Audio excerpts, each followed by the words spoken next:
in the presence of the Lord. As we get seated today, we are going to have a conversation under the topic, when the battle lines are drawn. When the battle lines are drawn. Please tell your neighbor, when the battle lines are drawn.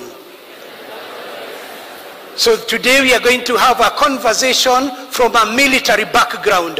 When the battle lines are drawn. I come from a background when people used to fight in my Old Testament, they would draw a line in the sand.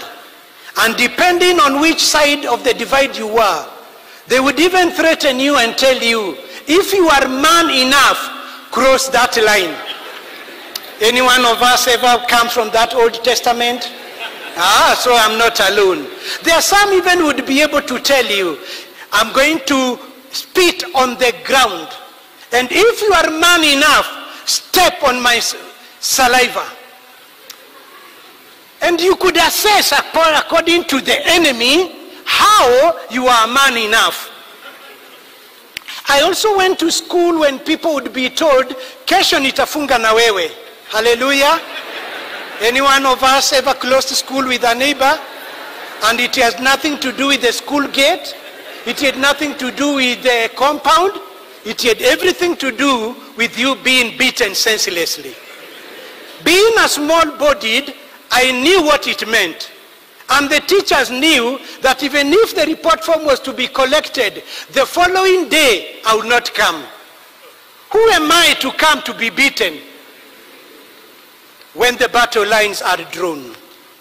We are going to have our conversation from a beautiful text that is fond of many Sunday school teachings. This is a story of David and Goliath. And David and Goliath, it is important for us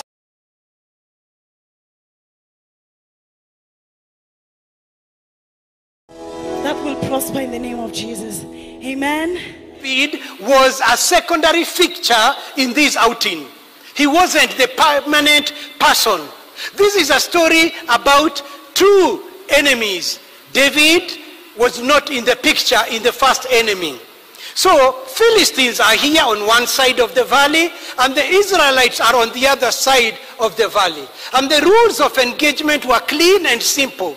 That you only volunteer one person from your team and one person from your team. Na wale wengine ni mashabik. So when your person wins their team, then they are defeated.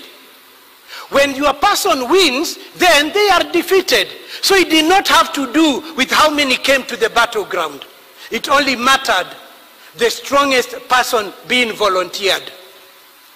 And now you can be able to assess, if you had been given that opportunity as a village, as a community, and even sometimes as a church, whom would we volunteer to be able to go and fight on our behalf? The Philistines had no problem because they had an outstanding general. On their side, they had a gentleman. By the way, the Bible depicts him and says he was a champion. You see, you cannot be a champion until you reach to that point that you have been exposed once, twice, thrice in the battle and you emerge the winner. Amen? So the Philistines were sorted out. Tell your neighbor, the enemies are sorted out. Sasa the kazi imebaki upande wetu, kwa sababu if we do not have anybody to represent God's army, then our goose, according to Reverend Mutahi, our goose is already cooked.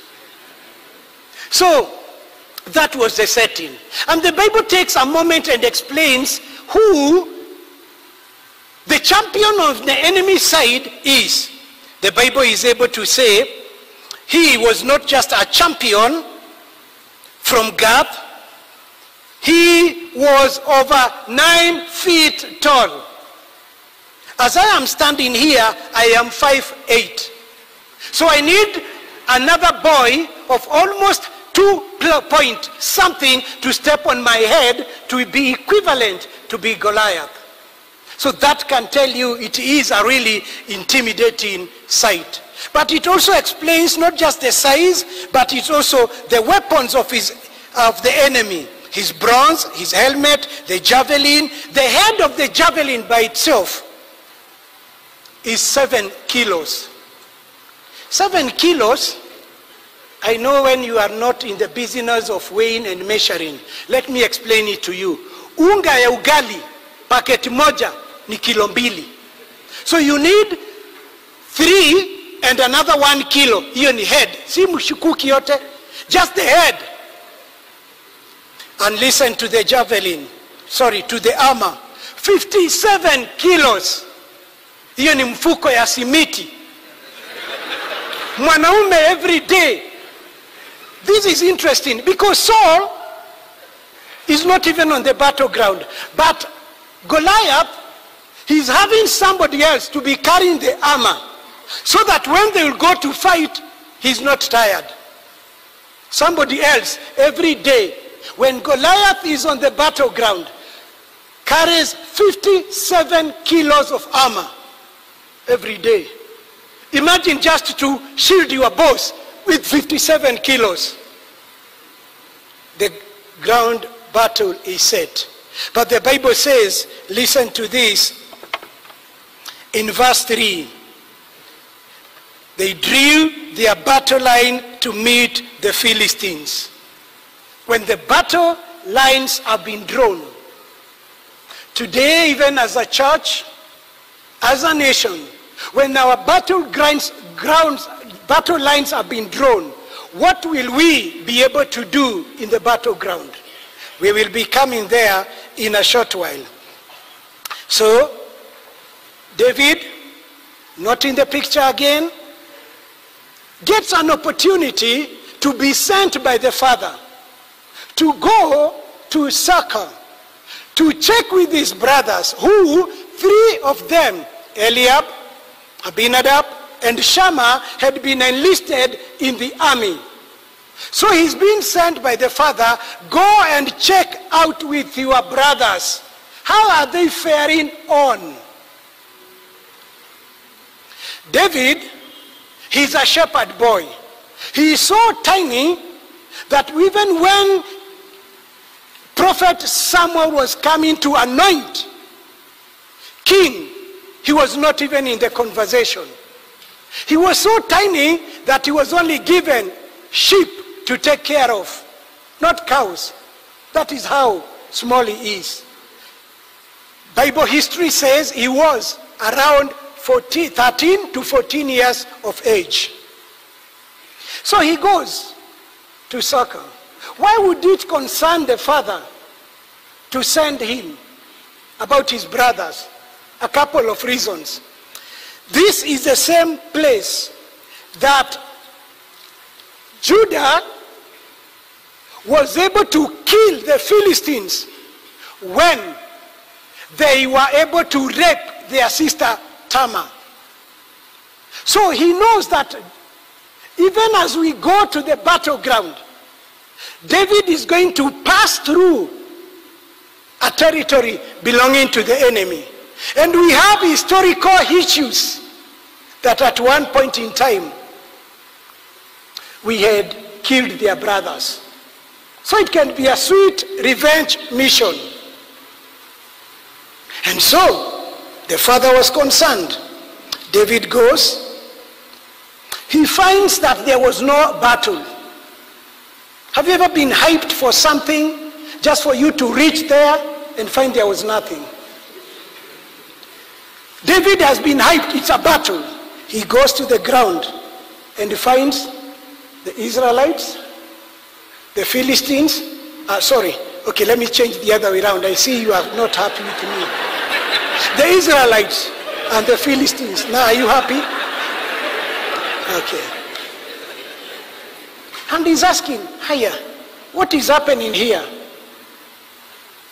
And somebody whispers to him, you see, this guy you see over here has been coming down on the enemy's territory. Every day, for 40 days, he has been cursing our God. 40 days. There are times I think, honestly, Mchungaji, there are times I think Goliath was not sin. How can you come to abuse people for 40 days? And they are doing nothing. And you'll still come again tomorrow. It breaks my heart that on the army of the Lord, not anybody dared. But my God is faithful. He will always raise up somebody to fight your battle. Amen? At that appropriate time, David comes to the picture, and he is a very business-oriented. After getting to know what is happening, he inquires of one of the generals, by the way, what will happen to me if I sort out your case? Hey, it is a risky investment.